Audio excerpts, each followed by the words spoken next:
June 28, 1869, Brooklyn, New York. The engineering reports from European specialists visiting America's most ambitious bridge project would never capture what they witnessed that summer morning. A German immigrant's wire rope technology, supporting loads that defied everything traditional rope-making wisdom said was possible about cable construction. Through the dust and noise of the Brooklyn Bridge construction site, massive stone towers rose from the East River using suspension methods that seemed impossible to European observers. No twisted hemp fibers, no iron chain links, no acceptance of the deadly rope failures that killed workers monthly across America's canal systems, yet these hand-positioned wire ropes carried loads with consistency that European cable methods could not match. In European engineering, master rope makers required thick hemp cables that lasted only months before snapping under stress. Each rope failure was considered an acceptable cost of industrial progress. Different materials, different twisting methods, different breaking points that no one could predict.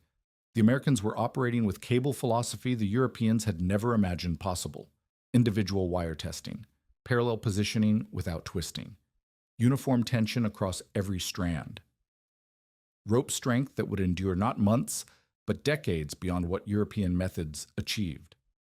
3,000 miles from European workshops, the most decisive cable revolution in engineering history was revealing itself. Not in thicker materials, not in traditional rope making, but in the systematic precision that connected every American wire in ways European cable traditions never imagined possible. The 9-inch hemp rope stretched across the Pennsylvania mountainside like a lifeline between worlds, the canal below and the summit above, where 10-ton canal boats defied gravity on wooden rails. John Roebling had watched this spectacle dozens of times from his position as a state engineer on the Allegheny Portage Railroad, marveling at the audacity of hauling fully loaded boats over the Allegheny Mountains using nothing but rope, pulleys, and steam power. The morning of March 15, 1840, promised nothing different from the dozens that had come before. The hemp rope had cost the state $1,200, more than most Pennsylvania families earned in 2 years. Imported from Kentucky hemp fields, twisted by craftsmen who had learned their trade from European masters, it represented the pinnacle of rope-making technology that had remained unchanged since Roman times. 3 inches thick when new, it had stretched and weathered over 6 months of constant use, its fibers gradually separating under the relentless stress of lifting boats that weighed more than loaded freight cars. Roebling stood near the engine house at the summit of incline plane number 3, watching the steam engine strain against its load. Below, workers had positioned a canal boat loaded with iron ore onto the wheeled carriage that would carry it up the 1,000-foot incline. The boat itself was a marvel of Pennsylvania engineering. 40 feet long, 14 feet wide, built to carry cargo through the narrow locks of the state's canal system. But here, suspended between mountain and valley, it became something else entirely, a test of rope strength that had claimed lives before and would claim them again. The hemp rope began its work with the familiar creaking that echoed off the mountainsides. Roebling had learned to read these sounds like a language. The initial groan as the slack disappeared, the rising tension as the rope bore weight, the steady rhythm of steam engine pistons translated into upward motion. He had supervised hundreds of these lifts, calculating loads and inspecting equipment with the precision his engineering training demanded. But today, something in the rope's voice sounded different. The boat was halfway up the incline when Roebling noticed the first strand separating from the rope's main body. Hemp fibers, weakened by months of Pennsylvania weather, began peeling away like bark from a dying tree. He shouted a warning to the engine operator, but the noise of steam and machinery swallowed his voice. The rope continued its deadly song, each rotation of the drum adding stress to fibers that had already stretched beyond their design limits. The failure happened in an instant that seemed to last forever. The 9-inch rope parted with a sound like cannon fire, its severed ends whipping through the air with enough force to kill anyone in their path. The canal boat, suddenly freed from restraint, began its backward slide down the wooden rails. 10 tons of iron ore and timber accelerated down the mountainside with gathering speed. The the wooden carriage beneath it disintegrating under forces no engineer had calculated. Roebling watched in horror as two workers, men whose names he knew, whose families lived in nearby Johnstown, tried to leap clear of the runaway boat. The first man made it to safety, rolling into the drainage ditch beside the rails. The second was not fast enough. The boat caught him as it careened past, crushing him instantly against the wooden rails. A third worker, running toward the bottom of the incline to help, was struck by flying debris and killed where he stood. The canal boat completed its deadly journey at the bottom of the incline, smashing into the wooden platform with a sound that echoed off the surrounding mountains like thunder. Iron ore scattered across the Pennsylvania countryside, mixing with splintered wood and the twisted remains of the rope that had failed in its most critical moment. Steam from the engine house continued to hiss overhead, indifferent to the tragedy below. Roebling descended the mountainside with steps that felt like lead. He had seen industrial accidents before, broken bones from machinery, burns from steam engines, the occasional drowning in canal locks. But this was different. These men had died because a rope had failed, because $1,200 worth of the best hemp rope money could buy had proven inadequate to the task Pennsylvania asked of it, because the accumulated wisdom of 2,000 years of rope making had met its limits on an American mountainside. He knelt beside the severed rope, examining the twisted hemp fibers that had once supported tons of cargo and human life. The outer strands had weathered and weakened, creating stress concentrations that the rope's original designers never anticipated. The inner core showed signs of uneven tension, some fibers bearing more load than others, some protected from weather, while others faced the full force of Pennsylvania winters. It was a failure written in hempen tragedy, a lesson in the limitations of traditional methods that had satisfied European engineers for centuries.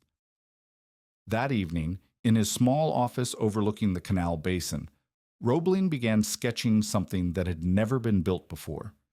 Not twisted hemp fibers, but parallel iron wires. Not a rope that distributed stress unevenly through twisted strands, but a cable where every wire would bear identical tension. Not a tradition imported from European workshops, but an American solution to an American problem. He had watched two men die because established methods had failed. He would not let it happen again. The wire rope walk that Roebling constructed on his Saxonburg farm stretched nearly 300 feet between two oak trees, running parallel to Water Street, where curious neighbors could witness his daily battle against the laws of physics. Each morning before dawn, he would emerge from his farmhouse carrying bundles of number 9 iron wire, each strand tested individually to a breaking strength of 160,000 pounds per square inch. The European-trained engineers who had dismissed his concept would have recognized the mathematical precision, but they would have been baffled by the systematic methodology that governed every aspect of construction. Roebling had calculated that 7 wires, laid perfectly parallel and held under uniform tension, would create a rope stronger than any hemp cable of equivalent diameter. But calculation and reality proved to be different challenges entirely. The first wire went into position easily enough, stretched between wooden frames and secured with turnbuckles that allowed precise tension adjustment. The second wire required perfect alignment with the first, not twisted around it in the traditional rope-making fashion, but positioned exactly parallel, sharing the load equally. By the time Roebling attempted to position the third wire, the complexity of the task had become evident. Each wire had to be tensioned to exactly the same degree as its neighbors. Too loose, and it would contribute nothing to the rope's strength, while the other wires bore excessive load. Too tight, and it would snap under stress that should have been shared equally among all 7 strands. Roebling developed a system of weighted tests, hanging identical loads from each wire and adjusting tension until all 7 stretched by precisely the same amount. The process was painstakingly slow. A single rope required 3 full days of continuous adjustment and testing. The breakthrough came not through sudden inspiration, but through methodical problem-solving that would have impressed his engineering professors in Berlin. Roebling realized that maintaining parallel positioning required a different approach to wire laying than anything attempted in traditional rope making.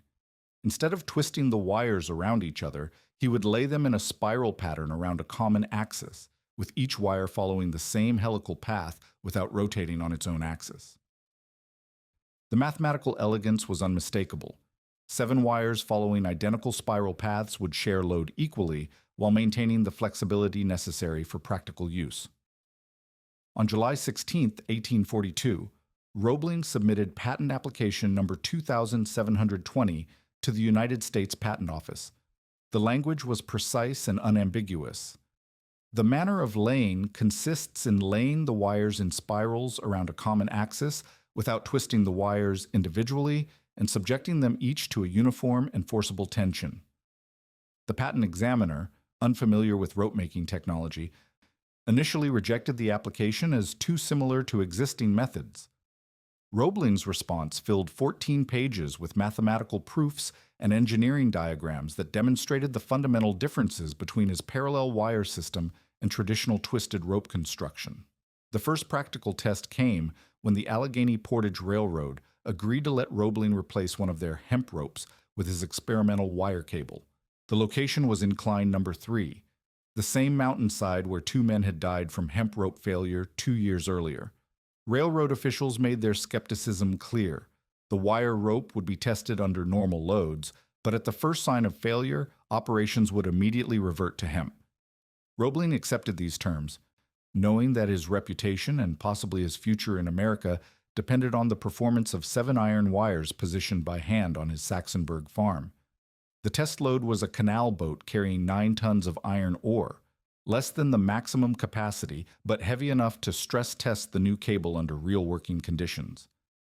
Roebling positioned himself near the steam engine, watching the wire rope take up slack as the boat began its ascent. The sound was different from hemp, a clean, metallic singing rather than the organic creaking of twisted fibers.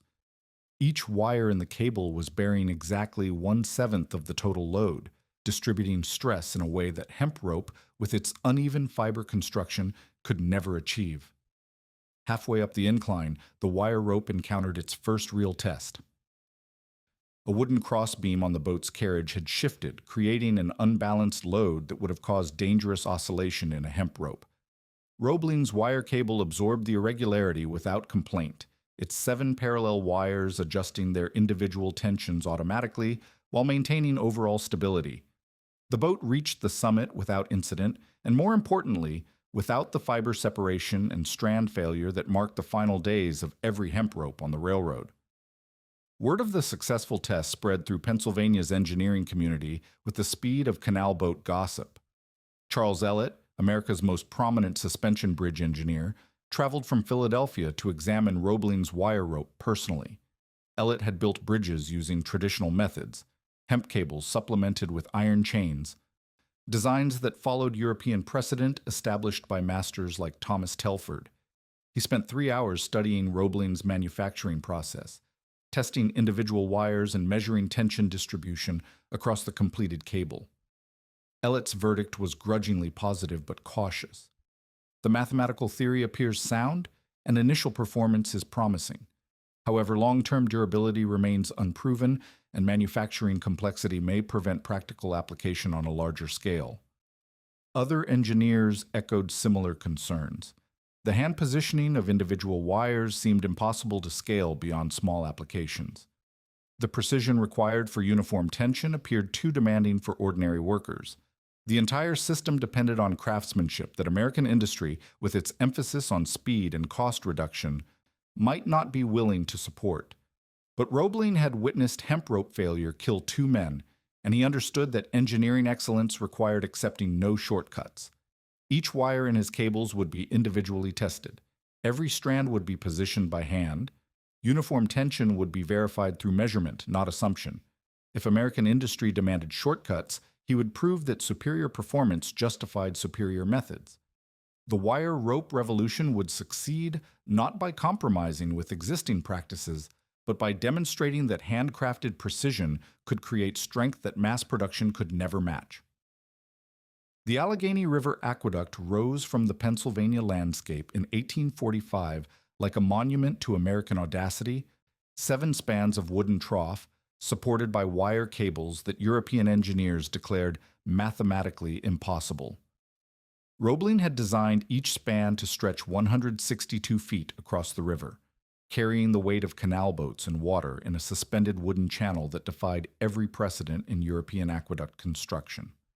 Two 7-inch wire cables, each containing over 400 individually positioned wires, bore the entire load of what amounted to a navigable river suspended 40 feet above another river. The construction process revealed the true complexity of scaling Roebling's wire rope methods from single cables to architectural structures. Each of the two main cables required 6 weeks of continuous wire positioning, with every strand tensioned by hand using the techniques Roebling had perfected on his Saxonburg farm. Workers learned to read wire tension through sound and feel, adjusting turnbuckles until each wire sang at precisely the same pitch under identical loads. The mathematical precision was unforgiving. A single wire tensioned incorrectly could create stress concentrations that would eventually destroy the entire cable. European engineers arrived from Philadelphia and New York to witness the aqueduct's completion, expecting to document the failure of American innovation. Instead, they found themselves studying construction techniques that had no European equivalent. The wooden channel itself was a marvel of precision carpentry, with joints sealed tight enough to hold water while remaining flexible enough to accommodate the natural movement of a suspension structure.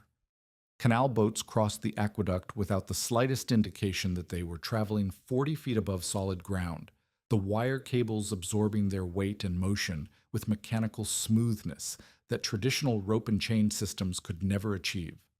The success of the Allegheny Aqueduct established Roebling's reputation, but it also revealed the limitations that would challenge every subsequent project.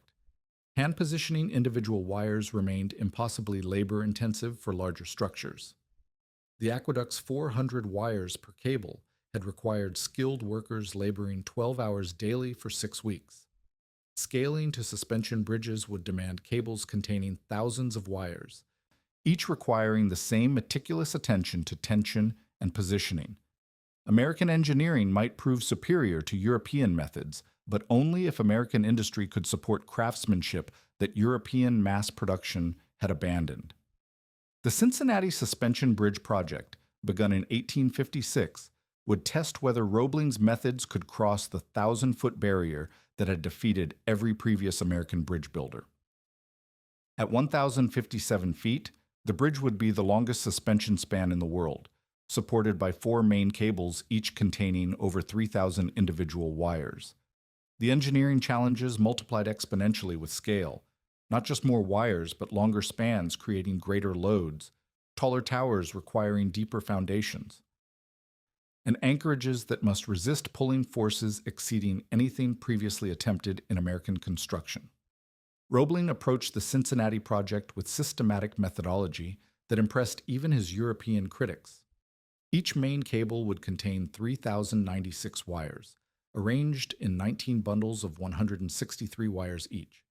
Every wire would be tested individually to the same 160,000 pound per square inch standard that had governed his original Allegheny Portage Railroad cables. The positioning process would require 8 months of continuous work, with crews operating in shifts to maintain progress while preserving the precision that made Roebling's system superior to machine-made alternatives. The wire positioning began with techniques refined through 15 years of experimentation. Workers unreeled individual wires from massive spools positioned on both sides of the river, carrying each strand across the span using a traveling wheel system that Roebling had designed specifically for long-distance cable construction. Each wire followed precisely the same path as its neighbors, maintaining the parallel positioning essential to equal load distribution. The process resembled weaving on a massive scale, except that every thread was iron wire capable of supporting tremendous loads, and every intersection required measurement and adjustment to ensure mathematical perfection. European observers documented the construction with fascination and skepticism. The Times of London published detailed accounts of American workers positioning individual wires with precision that European cable-making had never attempted. French engineers calculated that Roebling's methods required 10 times the labor of traditional rope construction, questioning whether any bridge could justify such expense. German technical journals praised the mathematical elegance while doubting the economic sustainability of handcrafted cable systems in an age of industrial mass production. But when the Cincinnati Bridge opened to traffic in 1867, European doubts evaporated in the face of unprecedented performance. The bridge carried loads that would have destroyed conventional suspension structures, its wire cables distributing stress with mechanical precision the traditional rope and chain systems could never match. More importantly, the bridge exhibited none of the oscillation and instability that plagued European suspension bridges built with conventional cables. Roebling's parallel wire system had solved the fundamental problem of suspension bridge design: how to create cables strong enough and stable enough to support massive loads without dangerous movement. The bridge's success established American suspension bridge technology as superior to European methods, but it also revealed the ultimate challenge that would define Roebling's legacy. The Cincinnati Bridge had required 8 months to complete its cable system using hand positioning methods that could not be mechanized without compromising quality. Larger projects would demand even more time and precision. The Brooklyn Bridge, already being discussed in New York engineering circles, would require cables containing over 14,000 individual wires, a construction challenge that would test whether American craftsmanship could scale to unprecedented dimensions while maintaining the standards that made Roebling's system revolutionary. European engineering journals began publishing articles acknowledging American leadership in suspension bridge construction, but they consistently emphasized the limitations of methods that depended on individual craftsmanship rather than industrial production.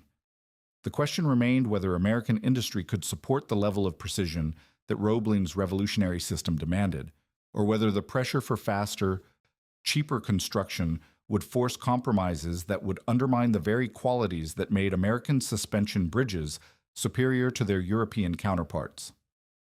The Brooklyn Bridge project began in 1867 as the most ambitious engineering undertaking in American history, a suspension span of 1,595 feet that would dwarf every bridge previously constructed and establish New York as the engineering capital of the world. John Roebling had spent months surveying the East River, calculating wind loads and tidal stresses, designing tower foundations that would reach bedrock 78 feet below the high water mark. The 4 main cables would each contain 5,434 individual wires, requiring over 14,000 miles of iron wire, positioned with the same handcrafted precision that had made his previous bridges legendary. Roebling established his survey station at the Fulton Ferry Landing, where steam ferries carried passengers and cargo between Manhattan and Brooklyn every 15 minutes throughout the day. The ferry operation provided perfect reference points for his measurements. He could calculate exact distances by timing ferry crossings and correlating them with triangulation readings from his surveying instruments. For weeks, he had positioned himself at the same spot each morning, recording wind conditions, measuring water levels, and refining the calculations that would determine anchor placement and tower positioning. On June 28, 1869, Roebling was completing his final survey measurements when the afternoon ferry from Manhattan approached the Brooklyn landing with unusual speed. The ferry captain, running behind schedule due to heavy passenger loads, misjudged his approach to the wooden pier. Instead of the gentle contact that experienced pilots achieved dozens of times daily, the ferry struck the dock with enough force to shake the entire structure. Roebling, concentrating on his surveying instrument, failed to notice the ferry's erratic approach until the impact drove a wooden piling directly into his right foot. The crushing injury trapped Roebling's foot between the ferry and the pier, his boot and several toes mangled by forces that would have killed a man caught more completely in the accident. Ferry passengers and dock workers immediately attempted to free him, but the positioning of the ferry made extraction difficult and extremely painful. By the time they succeeded in pulling him clear, his foot had been compressed for nearly 10 minutes, the bones crushed, and the flesh torn by splinters from the wooden piling. Brooklyn's physicians recommended immediate amputation, arguing that the extent of crushing damage made recovery impossible, and that infection would likely prove fatal if the foot remained attached. But Roebling, drawing on medical theories he had studied in Germany, rejected conventional treatment in favor of water therapy, a systematic approach using cold water applications to reduce inflammation and promote healing without surgical intervention. He had used similar methods to treat construction injuries on previous projects, believing that the human body possessed healing capabilities that surgical intervention often disrupted. For 24 days, Roebling maintained his water therapy regimen from his bedroom overlooking the East River, refusing all medications and surgical procedures while directing cold water treatments that he believed would restore his foot to working condition. He continued reviewing Brooklyn Bridge construction drawings, modifying cable specifications and tower designs, even as his condition gradually deteriorated. The infection that Brooklyn physicians had predicted began developing despite the water treatments, spreading from the crushed foot into his bloodstream with the relentless progression that medical science could not prevent. Tetanus symptoms appeared during the third week of July, muscle spasms and breathing difficulties that marked the final stage of an infection process that 18th century medicine could not reverse.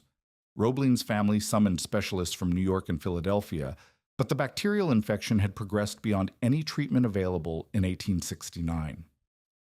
On July 22, 1869, John Augustus Roebling died in his Brooklyn home, his revolutionary wire rope system proven successful on 4 major projects, but his greatest engineering challenge left to others to complete. The engineering community's reaction was immediate and devastating for the Brooklyn Bridge project. Critics who had remained silent during Roebling's string of successes now emerged to question every aspect of his unconventional methods. The New York Times published editorials suggesting that the bridge project had been too ambitious from the beginning, that European engineering practices offered greater reliability than American innovations that depended on individual genius rather than established systems. Philadelphia engineers pointed out that no suspension bridge approaching the Brooklyn Bridge's scale had ever been attempted, and that Roebling's death eliminated the only person who fully understood the complex calculations required for successful completion. Washington Roebling, John's eldest son and a West Point-trained engineer with Civil War experience in bridge construction, assumed responsibility for the project despite having limited experience with his father's wire rope methodology. The younger Roebling had assisted with surveys and foundation planning, but the intricate details of cable construction, the wire positioning techniques, tension calculations, and quality control methods that made his father's system superior to machine-made alternatives remained partially documented and largely dependent on craftsmanship knowledge that had died with John Roebling. Financial backers began withdrawing support, arguing that the project's technical challenges exceeded reasonable risk parameters without the master engineer who had conceived and designed every critical system. Construction contractors demanded contract modifications that would limit their liability for failures in cable construction, acknowledging that they lacked the specialized knowledge required to execute Roebling's wire positioning methods. New York political leaders questioned whether the city should proceed with a project that might result in catastrophic failure and enormous financial losses. European engineering journals published detailed analyses of the Brooklyn Bridge project's problems, with many predicting that American ambition had finally exceeded American capability. German technical publications noted that Roebling's methods, while mathematically sound, required artisan-level craftsmanship that industrial construction could not maintain. French engineers suggested that the project should be redesigned using conventional European methods, thicker cables made with twisted wire ropes, traditional anchorage systems, and construction techniques that could be executed by ordinary workers rather than specialists trained in Roebling's unique methodology. Washington Roebling faced a choice that would define both his career and the future of American suspension bridge engineering. He could abandon his father's revolutionary methods in favor of conventional European approaches that critics considered more reliable, or he could master the wire rope system that had made American bridges superior to their European counterparts while scaling it to unprecedented dimensions. The decision would determine whether John Roebling's vision of American engineering excellence would survive its creator, or whether the wire rope revolution would end with its inventor's death on a Brooklyn ferry dock. Washington Roebling's decision to continue his father's work required mastering construction techniques that no other engineer in America fully understood, while simultaneously managing the largest engineering project in the nation's history. The caisson work for the bridge towers had already begun when John Roebling died, and Washington found himself supervising foundation construction that required workers to labor in pressurized chambers 78 feet below the East River's surface. The caisson disease that eventually left him bedridden struck during the foundation work, his body unable to adapt to the repeated pressure changes that deep underwater construction demanded. Emily Warren Roebling assumed responsibility for the Brooklyn Bridge project in 1877, becoming the first woman to serve as chief engineer on a major construction project, though her role remained officially unrecognized due to 19th century restrictions on female participation in engineering. She had spent years learning her husband's methods, studying the mathematical principles behind wire rope construction, and developing the organizational skills necessary to coordinate hundreds of workers across multiple construction sites. Her detailed understanding of John Roebling's cable system proved essential when construction reached the critical phase of wire positioning. The cable construction began in 1878, using techniques that Emily Roebling had documented through careful study of her father-in-law's original specifications and Washington's modifications for the unprecedented scale of the Brooklyn Bridge. Each of the four main cables would contain 5,434 individual wires, requiring over 14,000 miles of iron wire to be positioned using the same handcrafted methods that had made previous Roebling bridges superior to European alternatives. The complexity exceeded anything previously attempted in suspension bridge construction, demanding precision that industrial manufacturing could not provide. Workers began the wire positioning process using traveling wheels that carried individual strands across the 1,595-foot span, following the exact parabolic curve that John Roebling had calculated to distribute loads evenly across the entire cable length. Each wire had to be tensioned to precisely the same degree as its neighbors, creating uniform load distribution that conventional twisted cables could never achieve. The process required constant adjustment and measurement, with crews working 12-hour shifts to maintain progress while preserving the mathematical perfection that made Roebling's system revolutionary. Emily Roebling personally supervised the critical phases of cable construction, verifying that each wire met the 160,000-pound per square inch tensile strength standard that John Roebling had established 35 years earlier. She developed quality control procedures that ensured every wire was individually tested before installation, rejecting any strand that showed the slightest defect in material or manufacturing. The rejected wires were recycled into less critical applications, maintaining the absolute standards that distinguished Roebling cables from mass-produced alternatives. The cable compacting process revealed the true sophistication of John Roebling's engineering vision. Once all 5,434 wires had been positioned in each cable, hydraulic presses compressed the parallel strands into a solid cylinder wrapped with additional wire to prevent moisture penetration and corrosion. The compacting eliminated air spaces between individual wires while maintaining the parallel positioning essential to equal load sharing. European engineers who witnessed the process acknowledged that no conventional cable manufacturing method could achieve similar density and uniformity.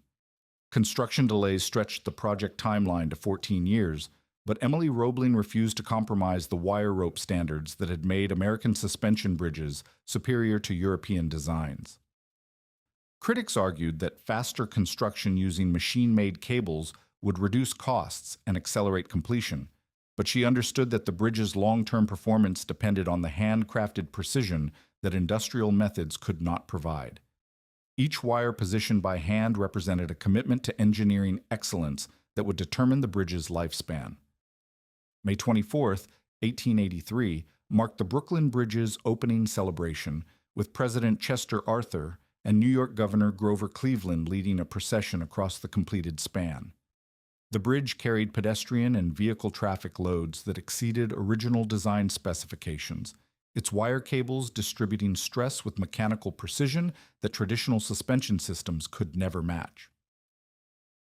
European engineering delegations traveled to New York specifically to study construction techniques that had no equivalent in their home countries, documenting methods that challenged fundamental assumptions about suspension bridge design.